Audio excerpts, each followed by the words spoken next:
want to know what and who are behind a series of extremely loud noises that sound like explosions, and they've been rattling a lot of people in town for weeks now.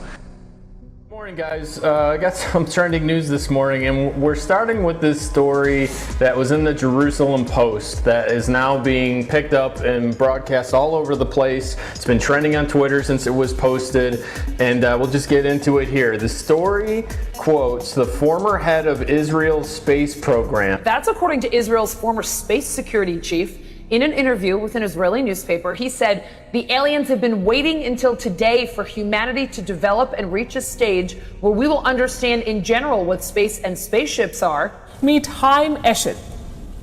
Reports claim he was once the head of Israel's space security program. The man recently gave an interview to an Israeli newspaper. What he said was out of the world, quite literally.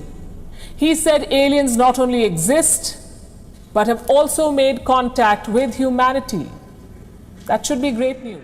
Well, this is quite a story, and it comes from the man who headed Israel's space security program for nearly 30 years. Haim Eshed is making the extraordinary claim that the United States and Israel have been in contact with a group of aliens for years. Not immigrants, but extraterrestrials. Listen up, all you believers. 2 classified Pentagon reports on UFOs have been revealed, including a newly leaked photo. Here it is, showing what the pilot described as a silver object found hovering above the Atlantic Ocean. And if you zoom in, it appears to be some sort of triangular object. The report reportedly could not rule out alien or non-human technology. Now, here's where it gets really weird. There is some speculation that some UFOs are able to move through the air and underwater, raising the possibility that aliens are operating beneath the ocean. You know what they say, Jeff, that we know more about the moon, outer space, than we know about our own ocean. All right, before we jump into Earth's forecast, let's stay on the subject of space, because North Carolina has a long shot the next 2 nights to see some auroras. And it started earlier this week when a giant solar flare, or a coronal mass ejection, came from the sun headed for our planet. But it appears for the next few years, the sun is going to be making lots of news. Excited because it's been a long quiet time, the last 3 to 4 years. Scientists watched as a solar flare exploded from the sun just 2 days ago. They believe we can now expect geomagnetic storms from the sun in the future, and they should peak in 2025. Experts say all that solar activity has the potential of causing voltage irregularities, even blackouts for power companies, like happened in 1989 in Canada.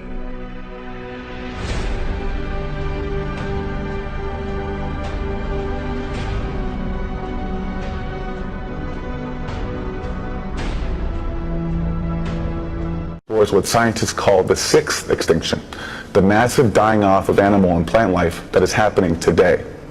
Up to 50% of all living species are in danger of disappearing by the end of the century.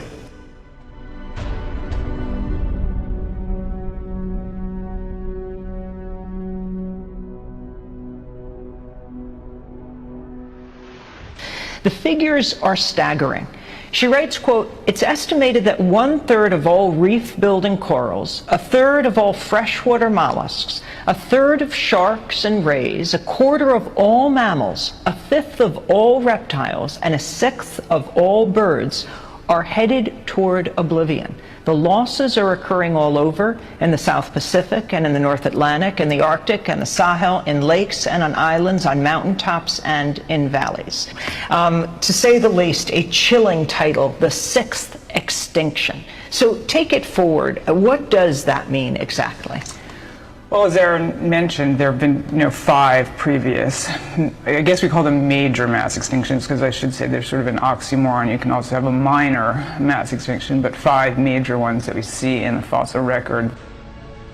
Now let's turn to Australia, where experts say that one of the country's most iconic animals, the koala, after the bushfires, how endangered are they? So they are endangered in the way that they're losing their habitats and they are not coping with heat wave, even less obviously with fire.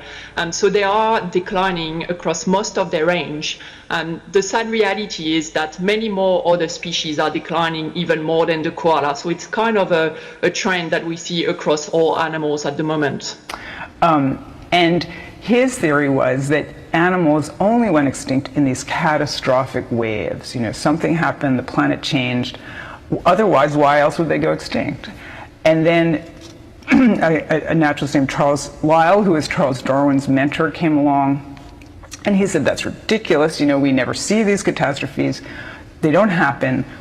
The only way the Earth changes is very, very, very gradually, and things go extinct very gradually, and the world changes very gradually. And that became sort of the doctrine for a very long time, over 100 years, until the Alvarezes came along and identified an asteroid impact as the event that had done in the dinosaurs and many other creatures. I should say the dinosaurs always get top billing, but that extinction event did in a lot of other groups as well. That was resisted. That theory was resisted, but it was proved. And now the sort of general theory is, yes, the Earth changes very slowly, except for these extraordinary moments. And I'd say the whole point of writing the book is that we are in one of those moments right now.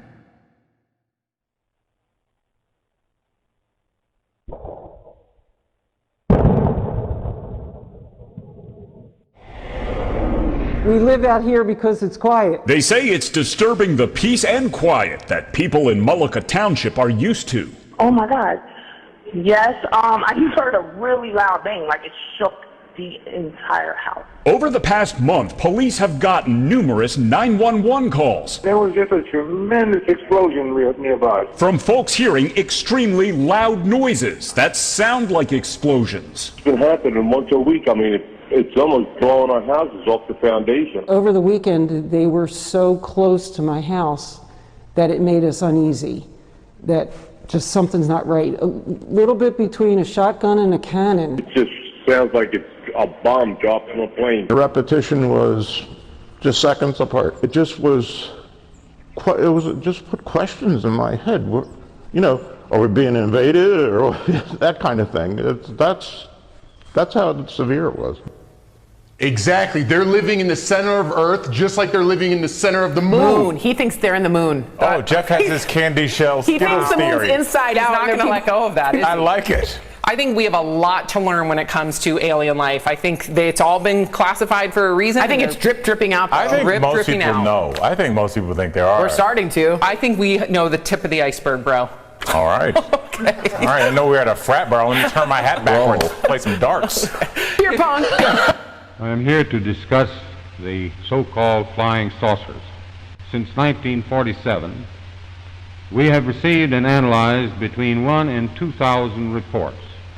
We can say that the recent sightings are in no way connected with any secret development by any department of the United States. That wasn't my forte. But we started seeing things. And once you've seen something, you get addicted to it. You want to see more and more and more. I was born and raised in the Denver area. From the time I moved here, all I heard were UFO stories from the locals, and I just giggle and say, we need a UFO watchtower, never thinking I would ever do it. It's phenomenal at night. You can see every star in the sky. They've had documented sightings in this valley since the 1500s. There are more sightings here per capita than any place else in the world. Now, why they're coming here, we don't know. I've seen 29. The closest one was between here in the mountains and partway down. I called it cigar-shaped. It was narrow, really long, and it went zip like that. It was 11 o'clock at night. We had over a dozen people here. Everybody saw it. A bizarre sighting for football fans during Sunday night's game between the New Orleans Saints and the Indianapolis Colts. An NBC sports camera caught what seems to be a UFO in a beauty shot coming back from a commercial break.